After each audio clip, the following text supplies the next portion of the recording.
Hello all of my lovely artists. This is your friendly neighborhood art teacher, Miss Asbury, and today we are going to be talking about architecture. Architecture is a kind of job that artists can get that allow them to design buildings.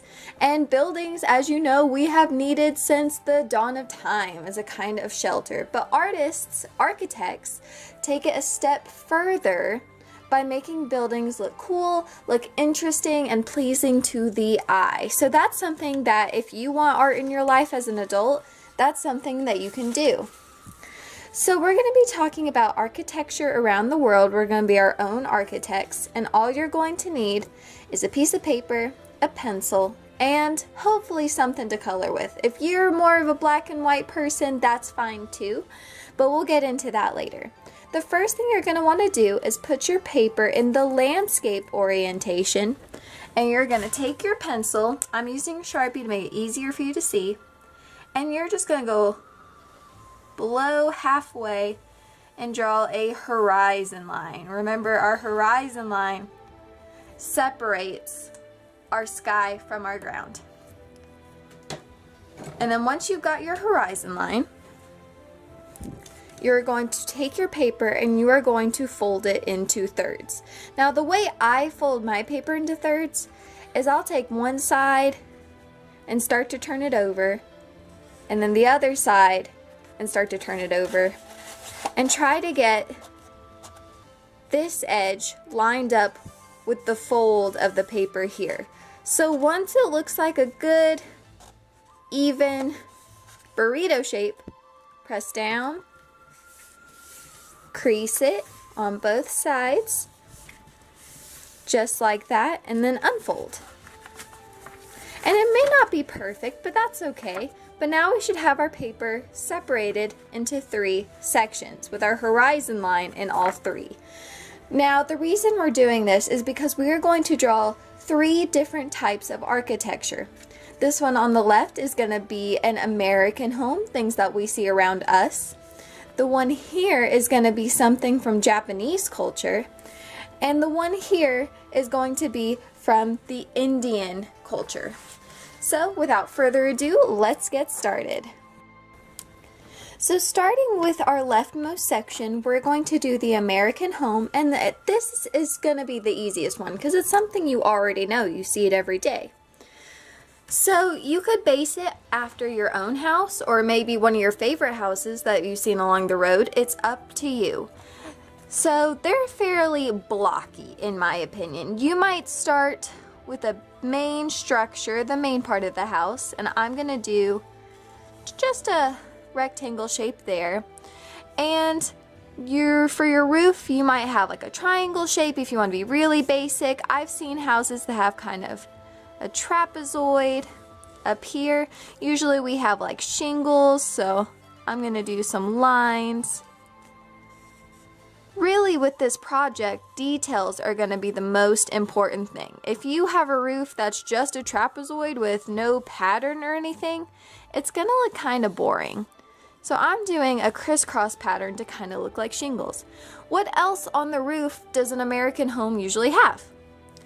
A lot of the time we draw chimneys. So if you want to draw a chimney, or sometimes they have like these little, they have like several little shapes up there. But we're going to do our chimney. I'll make mine kind of like a brick pattern like this. Let's see. We might have a garage off to the side. That's something that you can add with another roof of its own. Just make sure you don't go past our folded line. And I might add some more like that. I might have my garage like this, and they usually have the horizontal lines. It might even have a tiny window above it. So there's one part of it. And our windows in American homes are usually just kind of boxy again. We just have the squares or rectangles with the window sills. Just like that. So you can add as many windows as you want. Our houses, again, blocky. Have our doorknob in there. If you want to put the edging to the door, that's a good way to get fancy. Sorry, my hands are a little shaky, my friends. I've had a lot of coffee this morning. Let me zoom in a bit so you can see better. Let's see, I might just get fancy and put a little light above my door. Like when it's dark and you don't get home till the sun's already gone down, you might want a little porch light. You might even have another wing to your house and it might have its own door. It might be like a porch. Maybe the porch has some stairs. I know some porches have stairs to them. Mine does. I'll add another little door. Maybe, yeah, I'll have a circle window. Some houses have circle windows, that's fine. And I'll give it one more roof. And you do not have to draw this exactly like I have. You can draw your house however you want it to be. You can even draw your dream house if you want to. If you want to do a mansion, I'm not going to stop you. So there's the basic part of the house. Now in our yard, we might have like a garden or something or a driveway. So right up to my garage, I'll have like a winding driveway. But remember, the driveway has to get bigger, kind of fatter as it comes towards us. It's not going to be just two lines going straight. You need to have some kind of widening bit about it. Alright, so I might go ahead and just add some little grassy bits just to show that there's grass. Ooh, I could even add a doghouse if I wanted to. Why not?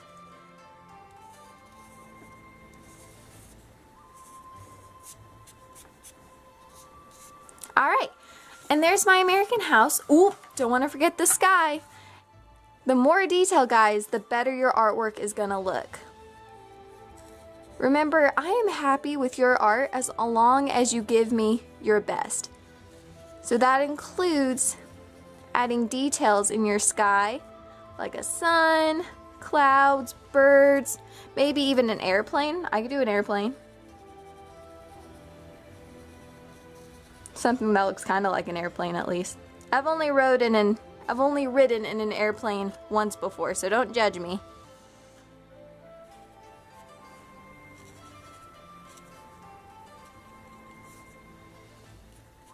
There. Alright, so that is our first section. We've got our boxy American house with the garage, driveway, doghouse, all of that good stuff. So now we're going to move on to our middle section. We're going to move on to Japanese culture. Now for this one, instead of doing a house where people live, we're going to do something with a little bit more of a religious aspect. We're going to do something called a Shinto shrine.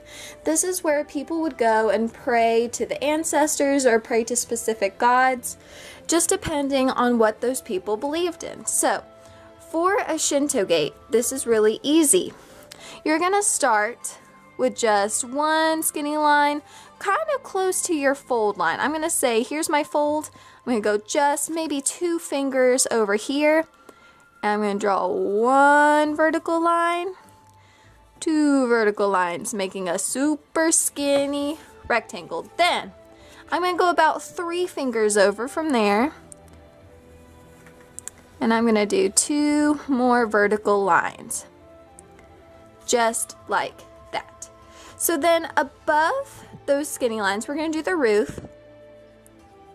So I'm going to start with a horizontal line, and it's going to be a trapezoid just like I did for this roof, but it's got a little bit of a flair to it. Their corners are a little bit fancier. They curve up a bit. Like that. And sometimes on top of the points, they'll have little kind of just like teeny towery things, and this you could have a little bit of fun with. Just like that. Something important about Shinto shrines, not all of them, but some of them are open air. That means that they're not completely enclosed with walls like the American house.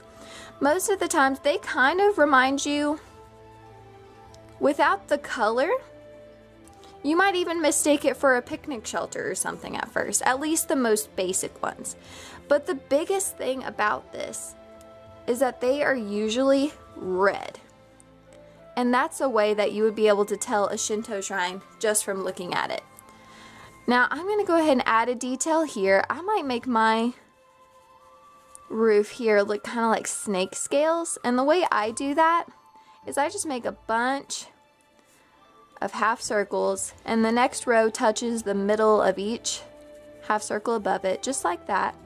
And that kind of gives it a more interesting kind of texture. Ooh, texture, good word. Remember, that's one of our elements of art. All right, just one more row. The reason I chose to do shingles that kind of look like scales is because I like to think about dragons. Dragons are a big part of Asian culture, both Japanese and Chinese. And I'm sure you've seen that in a lot of their different kinds of decorating, like their kimonos, or even some other kinds of decorations like plates, or even their festivals. So that one's a lot more basic from our American house. But the biggest thing to remember here, when you color it, if you color it, even if you just have a red pen laying around, you can color these skinny rectangles red. The rest is open air. So if you're doing your sky, for example, let's say it's sunset here. So if I have my sun already halfway over the horizon line, if I had clouds, for example, they would go through the building. We would be able to see through it because it's open. I'll add some more clouds. And hey, let me tell you, if you want to add a dragon in the sky, that's fine with me. I might have mine kind of flying in the background so you wouldn't be able to see much detail about him. But I could draw a tiny dragon. Why not?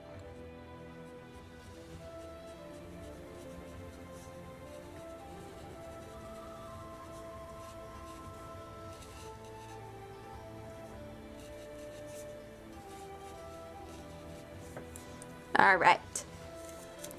So again, the most important thing here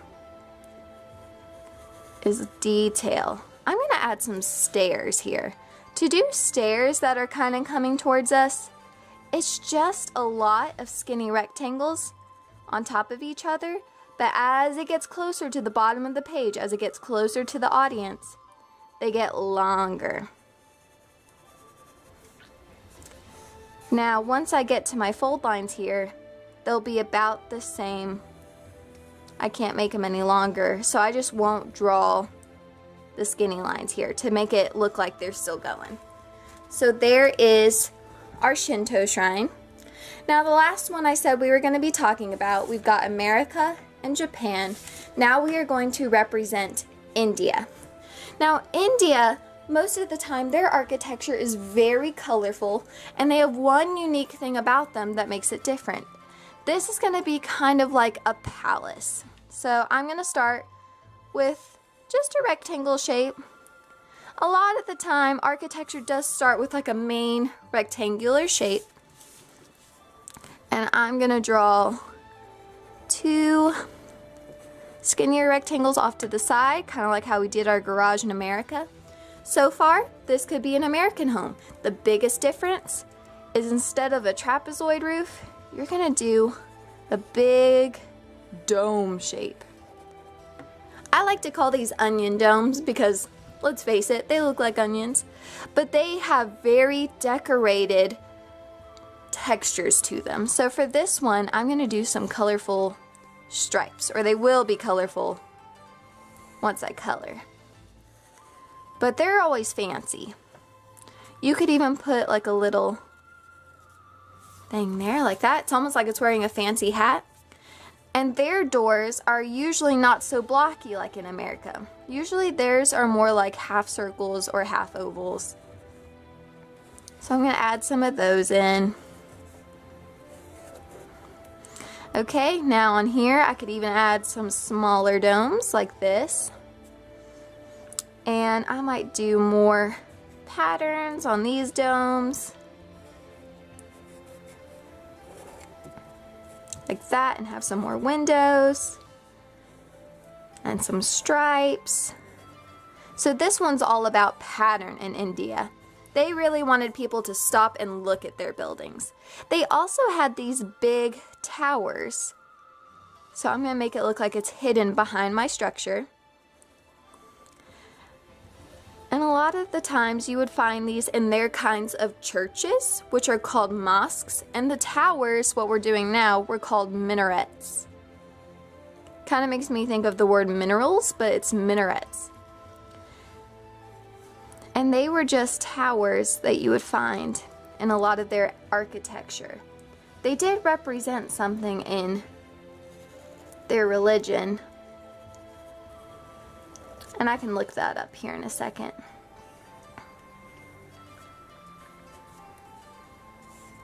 Add some more stripes.